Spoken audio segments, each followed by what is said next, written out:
Hello students, तो कैसे हैं आप सभी। तो आज का ये जो लेक्चर है वो अंतिम लेक्चर होने वाला है इस चैप्टर के लिए, क्योंकि आज के इस लेक्चर में हम अपने इस पहले चैप्टर को पूरे तरीके से कंप्लीट कर लेंगे। ठीक है, यानी आज का जो ये लेक्चर है 5वां लेक्चर है और आज ये पूरे तरीके से कंप्लीट हो जाएगा। 1 का भी ही था, अब इसमें 2-3 क्वेश्चन और बचे हैं, उसके बाद ये चैप्टर कंप्लीट हो जाएगा। अच्छा, मैं आपको एक चीज़ बता दूँ कि इस चैप्टर के कम्प्लीट होने के बाद यानी कि कल मैं आपके लिए इसी चैप्टर से रिलेटेड जितने भी PYQs हैं जो पिछले साल में पूछे गए हैं वो कल की क्लास में ला रहा हूँ। यानी कल और परसों 2 क्लास में आएगी, क्योंकि कल जो है इसके जितने भी ऑब्जेक्टिव टाइप के क्वेश्चन हैं वो सब करेंगे, क्योंकि पूरे चैप्टर में आपने अभी तक एक भी ऑब्जेक्टिव क्वेश्चन नहीं किया है और एग्ज़ाम में 20 अंक के ऑब्जेक्टिव आते हैं। तो इसलिए कल तो पहले हम सारे ऑब्जेक्टिव करेंगे जो PYQ होते हैं, यानी कि जो पूछे गए हैं पिछले साल में। ठीक है, और उसके अगली क्लास में हम सब्जेक्टिव टाइप के क्वेश्चन करेंगे। इस तरीके से आपका चैप्टर पूरी तरीके से कंप्लीट माना जाएगा। कंप्लीट तो फिलहाल आज ही हो जाएगा, लेकिन अगर PYQ पिछले साल के क्वेश्चंस आप कर लेते हो तो आपके मतलब 100 में 100 पक्के हो जाएंगे फिर उस हिसाब से। ठीक है, तो चलिए देखते हैं आज का प्रश्न क्या है। तो सबसे पहला प्रश्न है, देखिए प्रश्न 1 मैंने HW में आपको दिया था। होप करता हूँ कि आपने सॉल्व कर लिया होगा। और आज का ये प्रश्न 2, यहाँ से हमको स्टार्ट करना है। देखिए सेम क्वेश्चन है कि भाई सिद्ध कीजिए कि 3 + 2√5 एक अपरिमेय संख्या है। ठीक है, तो नॉर्मल अब देखो इसने कहा है कि भाई कि सिद्ध करो कि अपरिमेय संख्या है, तो हम मान लेंगे इसे इसका अपोजिट यानी परिमेय संख्या मान लेंगे। तो यहाँ पे वही लिखेंगे कि माना 3 + 2√5 एक परिमेय संख्या है। इसको लिखते हैं यहाँ पे।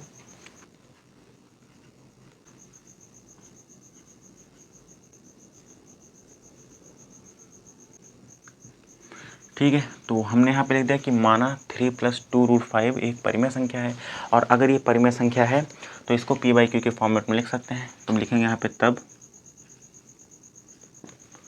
जो 3 + 2√5 है वो बराबर हो जाएगा P/Q के। यहाँ पे ये लिखना इंपॉर्टेंट है कि P और Q क्या है, तो यहाँ लिख देंगे कि जहाँ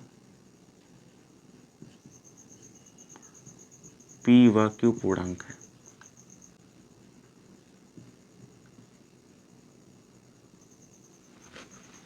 P व Q पूर्णांक है तथा Q ≠ 0।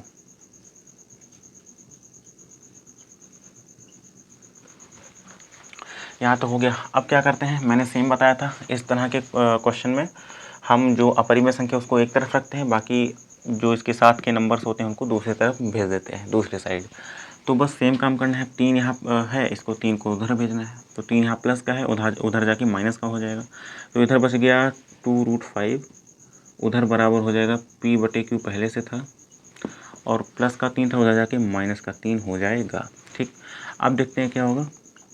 तो अब 2 को भी उधर भेजना ही होगा, तो यहाँ पे बच जाएगा √5 और बराबर में P/Q, माइनस का 3 पहले से था, 2 यहाँ गुणा कर रहा है, उधर जाके भाग करेगा डिवाइड, यानी कि अब पूरे संख्या में डिवाइड करेगा तो 1/2। डिवाइड मतलब 1/2 ही तो हुआ। ठीक है, या ऐसे मत समझो, तो डिवाइड मतलब नीचे जाता है ना। नीचे देखो, जैसे ये अंश ये हर है तो ये नीचे वाला नंबर डिवाइड कर रहा है। अगर कोई अंक नीचे है तो 1 का गुणा ऊपर में हो जाएगा तो कोई असर नहीं पड़ेगा, ओवरऑल 2 जो है नीचे आ गया तो बस डिवाइड में हो गया, वो ऐसे होता है। ठीक, तो अब देखो √5 अकेले हो गया। अब √5 अपरिमेय संख्या है और ये क्या है, परिमेय संख्या है, क्योंकि P/Q तो परिमेय थी। तो बस अब हमें यहाँ पे लिखना है कि चूँकि ये जो है परिमेय संख्या है तो इसलिए ये भी परिमेय संख्या होनी चाहिए। सेम वही लाइन लिखनी पड़ेगी। तो लिखेंगे यहाँ पे कि चूँकि ये जो है परिमेय संख्या है।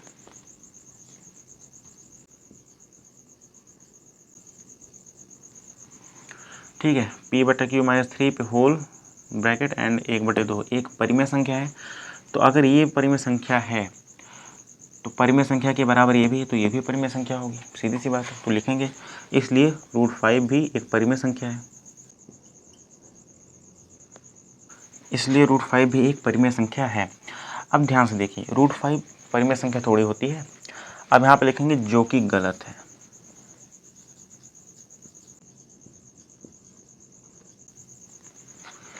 जो कि गलत है क्योंकि √5 एक अपरिमेय संख्या है।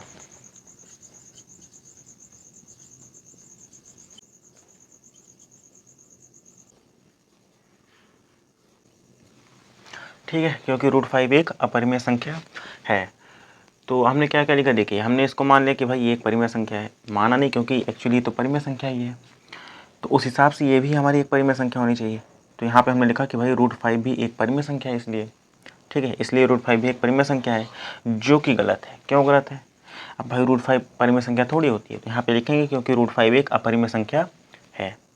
अब ऐसा क्यों हुआ? तो ऐसा इसलिए हुआ क्योंकि हमने इस वाले नंबर को परिमेय संख्या माना था। तो यहाँ पे लिखते हैं कि ऐसा इसलिए हुआ,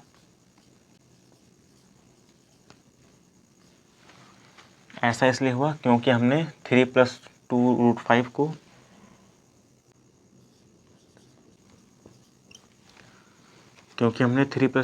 को एक परिमेय संख्या माना था।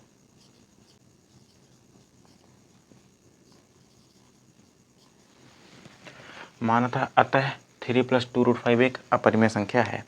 यहाँ पे इसको ब्लैक पेन से लिख देते हैं कि अतः, तो आप यहाँ से क्या करिएगा, उसी के नीचे लिखना है। मेरे पास जगह नहीं है, मैं इसलिए यहाँ पे लिख दे रहा हूँ कि अतः 3 + 2√5 एक अपरिमेय संख्या है। ठीक है, अब यहाँ पे आप प्रूव लिख सकते हैं, या हिंदी में लिख सकते हैं सिद्ध हुआ, या इति सिद्धम लिख सकते हैं, कोई दिक्कत नहीं। ठीक है, तो इस तरह से इसको हमने प्रूव कर लिया है। अच्छा, एक बात और याद रखिएगा कि आजकल इस तरह के क्वेश्चन ज़्यादा पूछे जा रहे हैं। 2026 के क्वेश्चन, मतलब क्वेश्चन पेपर आप देखोगे तो इस तरह के क्वेश्चन हैं। 2025 का क्वेश्चन पेपर देखोगे तब भी इसी तरह के क्वेश्चन हैं। तो ये काफ़ी मतलब आसान भी है और इम्पॉर्टेंट भी है, क्योंकि इस तरह के क्वेश्चन पूछे जा रहे हैं। कल मैं आपको दिखाऊँगा PYQs के सीरीज़ में। ठीक है, तो ये क्वेश्चन कंप्लीट हो गया। अब प्रश्न 3 देख लेते हैं, जिसमें सेम काम ही करना है। तो आइए उसको देखते हैं। तो आइए अब देखते हैं प्रश्न 3। देखिए, प्रश्न 3 कह रहा है कि भाई सिद्ध कीजिए कि निम्नलिखित संख्याएं अपरिमेय हैं। अब इसमें 3 क्वेश्चन दिए हुए हैं, अब इनको बारी बारी से हल करेंगे। तो सबसे पहला है कि भैया 1√2, इसको सिद्ध करना है कि अपरिमेय संख्या है। तो सेम वही काम करना होता है। अपरिमेय का है तो हम इसको परिमेय मान लेते हैं। तो यहाँ पर लिखेंगे सीधे सीधे कि माना 1/√2 एक परिमेय संख्या है।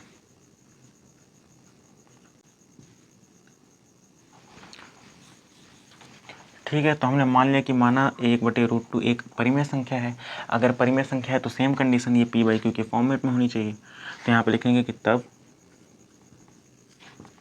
1/√2 = P/Q। PYQ के बारे में जानकारी दे देते हैं। तो यहाँ पे वही सेम चीज़, जहाँ P और Q पूर्णांक है तथा Q ≠ 0।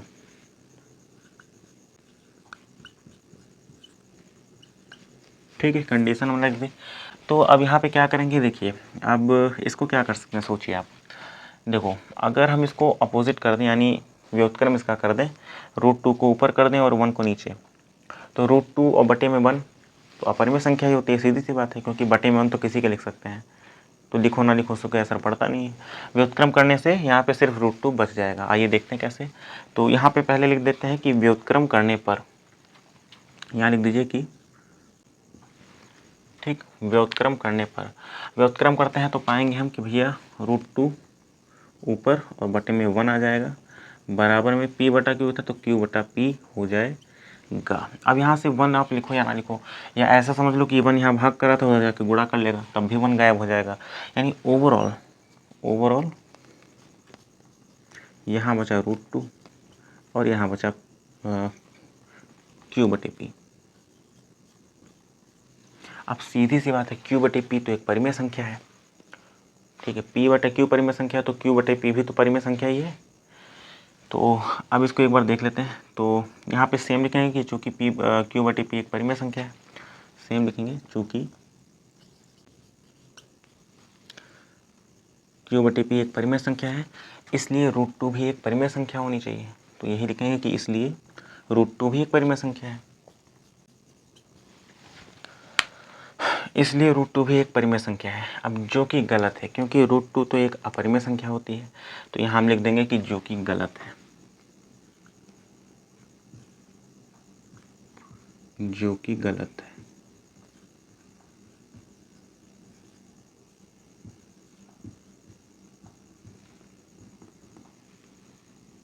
जो कि गलत है क्योंकि √2 एक अपरिमेय संख्या है।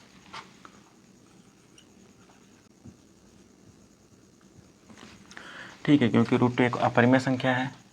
तो अब ऐसा क्यों हुआ? ऐसा इसलिए हो क्योंकि हमने 1/√2 को एक परिमेय संख्या माना था। ठीक है, तो वही चीज़ यहाँ पे लिखेंगे कि ऐसा इसलिए हुआ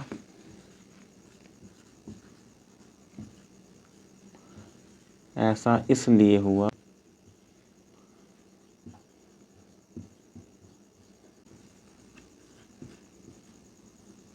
√2 को एक परिमेय संख्या माना था। अच्छा, यहाँ पे आप इक्वल लगा दीजिए, नहीं तो कंफ्यूज हो जाएंगे कि कौन सी लाइन है।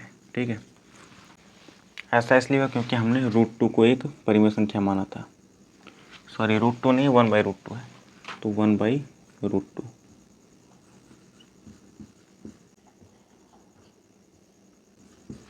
ठीक है, तो हमने लिख दिया कि भाई ऐसा इसलिए हुआ क्योंकि हमने 1/√2 को एक परिमेय संख्या माना था।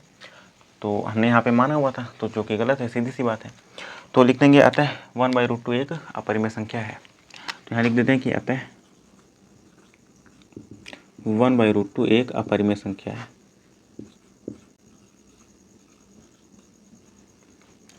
ठीक है, 1/√2 एक अपरिमेय संख्या है। यहाँ पे नीचे लिख देंगे प्रूव्ड।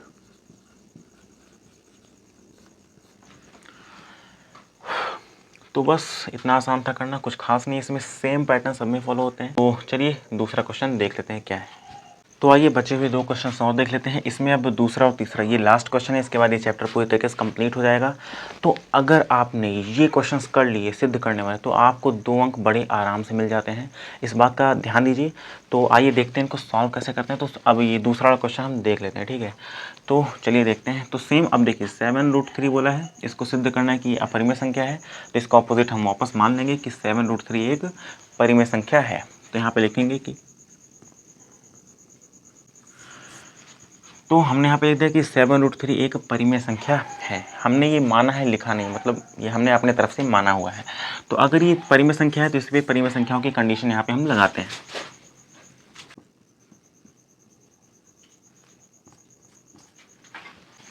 तो उस हिसाब से जो 7√3 है वो p/q के फॉर्मेट में आ जाएगा, क्योंकि ये परिमेय संख्या हमने मान ली हुई है।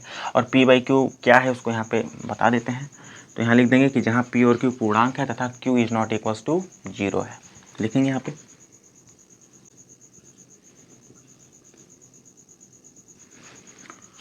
ठीक है, तो हमने लिख दिया कि भाई जहाँ p और q पूर्णांक है तथा q is not equals to 0 है, जो कि परिमेय संख्या की कंडीशन होती है। तो अब आगे हम क्या कर सकते हैं, अब हमें सेम वही काम करना है।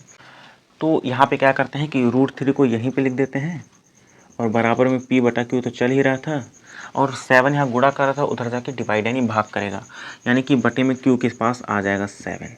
ओके, तो यहाँ से क्या हुआ कि हमने अपरिमेय संख्या को अलग कर दिया और बाकी जो बच गए उनको हमने एक साइड में कर दिया। अब आप बताइए कि क्या ये एक परिमेय संख्या है? बिल्कुल परिमेय संख्या है, क्योंकि p/q तो परिमेय संख्या थी, और अगर हर में 7 से गुणा कर दें तो भी तो ये परिमेय संख्या ही रहेगी। समझ गए? तो यहाँ पे लिखेंगे कि चूंकि भाई साहब p/7q एक परिमेय संख्या है, इसको लिखते हैं यहाँ पे।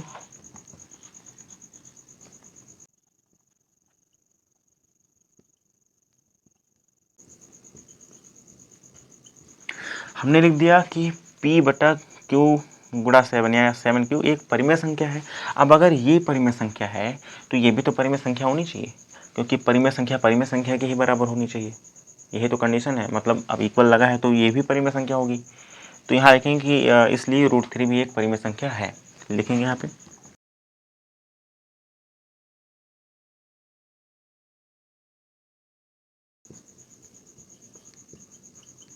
ठीक है, ये तो हमने बस ये मान करके यहाँ तक की बात निकाली है। बट क्या ये सही है कि √3 एक परिमेय संख्या है? अब ये गलत है, क्योंकि √3 तो एक अपरिमेय संख्या है। तो वही चीज़ हम यहाँ पे लिखेंगे कि जो कि गलत है। यहाँ लिखेंगे कि जो कि गलत है, जो कि गलत है, क्योंकि √3 एक अपरिमेय संख्या है।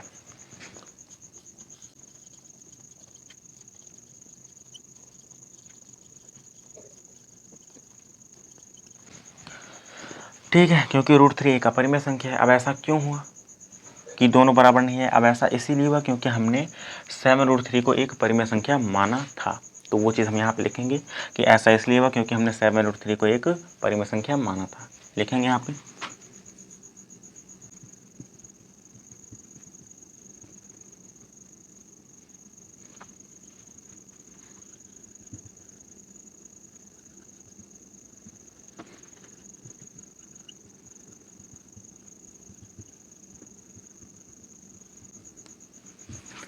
ठीक है, ऐसा इसलिए हुआ क्योंकि हमने 7√3 को एक परिमेय संख्या माना था।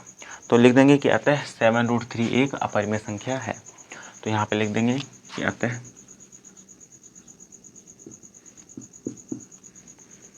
7√3 एक अपरिमेय संख्या है।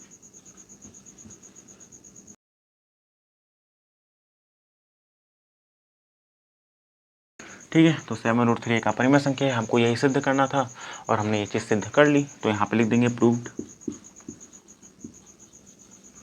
या आप हिंदी में लिख सकते हैं कि सिद्ध हुआ, या ये भी लिख सकते हैं कि इति सिद्धम, कुछ भी लिख सकते हैं। मैंने यहाँ पे प्रूव लिख दिया हुआ है, आप ये भी लिख सकते हैं। तो इस तरह से ओवरऑल हमको प्रूव करना था। ठीक है, तो जो दूसरा टाइप वाला क्वेश्चन था वो भी मैंने करवा दिया हुआ है ऑलरेडी। तो अब क्या करना है आपको, ये तो मैंने करवा दिया। अब ये जो बच गया ये आप करेंगे कहाँ से करोगे, तो ये आपको करना है भाई होमवर्क में, HW में। ओहो सॉरी, तो ओवरऑल आप इसको करोगे HW यानी होमवर्क में, क्योंकि मैंने लमसम सारे क्वेश्चन करवा दिए हैं, सारे के सारे सेम है, इसको भी सेम ही करना है। बस 6 को उस तरफ भेजोगे, बाकी सेम लाइन यहाँ पे बन जाएगी। तो होप करता हूँ आप इसको होमवर्क में कर पाओगे, क्योंकि बहुत आसान है। इस तरह के आपने कई सारे क्वेश्चन किए और आपको समझ में भी आ गया होगा, क्योंकि सेम तरीके से ही करना होता है। और ये मान के चलिए ये क्वेश्चन, मतलब इस तरह के क्वेश्चन जरूर आएंगे आपके एग्जाम में। 2 अंक तो आपके पक्के होने ही होने हैं। ठीक है, और हर साल एग्जाम में आता है। तो अब कल हम लोग जितने भी PYQs हैं 7 से 8 साल के, ठीक है, इस चैप्टर से रिलेटेड वो हम करने वाले हैं। कल हम ऑब्जेक्टिव टाइप के करेंगे और परसों यानी कल के बाद सब्जेक्टिव टाइप के जितने क्वेश्चन होंगे उतने करेंगे। यानी 2 क्लास में इसके सारे PYQs इस चैप्टर से रिलेटेड 7 से 8 साल के कंप्लीट कर लेंगे। और ऐसा इस चैप्टर में नहीं, हर चैप्टर के साथ ऐसा ही करेंगे। मतलब पहले पूरा चैप्टर कंप्लीट, फिर उसके साथ उसका PYQ, जैसा कि हमने स्ट्रैटेजी में डिस्कस किया था स्ट्रैटेजी वाली वीडियो में। तो होप करता हूँ आपको वीडियो अच्छी लगी होगी, आपको समझ में आया होगा सारी चीज़ें। तो अगर आप पढ़ रहे हैं तो वीडियो को लाइक कर सकते हैं, चैनल को सब्सक्राइब कर सकते हैं और अच्छे से पढ़िए, बेहतर तरीके से रिवीजन करिए। आपका एक सिंगल मार्क्स भी नहीं कटेगा अगर आप अभी से पढ़ रहे हैं तो। ठीक है, तो मिलते हैं अब आपसे कल।